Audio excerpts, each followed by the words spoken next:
It's become an all-too-common sight in the Denver area, a memorial to a Denver Broncos player. For the third time in 4 years, the Broncos are dealing with the death of a teammate. Wide receiver Kenny McKinley was found dead in his home Monday in an apparent suicide. The Arapaho County Sheriff says authorities were called to McKinley's home in the Denver suburb of CENTENNIAL Monday afternoon and found McKinley's body in the second-floor master bedroom. Detectives believe the 23-year-old McKinley was killed by a self-inflicted gunshot wound. The sheriff declined to say if authorities found a suicide note. The team gathered Tuesday morning at Broncos headquarters and met with grief counselors. Afterward, head coach Josh McDaniels remembered McKinley as a special person.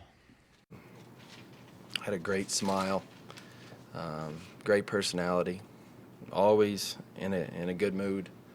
Certainly very well liked by everybody who knew him. I don't think anybody in the locker room could remember anything bad about Kenny. He was a very loving, caring guy, always had a big smile on his face, and always showed everybody respect. It's tough anytime you lose a guy like him, especially a young guy. We're certainly not all going to grieve the same way, but I think we'll support each other, and the emotions that people feel, they're okay.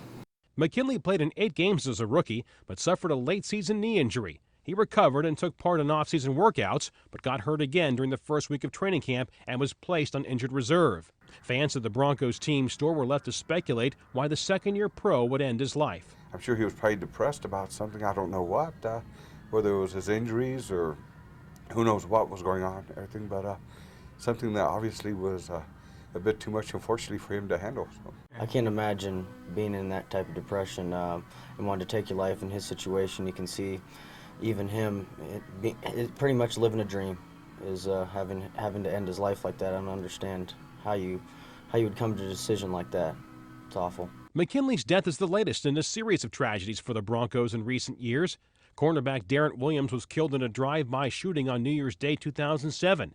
And 3 months later, backup running back Damian Nash collapsed and died after a charity basketball game in St. Louis. The Broncos will hold a moment of silence before Sunday's home game against Indianapolis and will wear decals on their helmets to remember McKinley.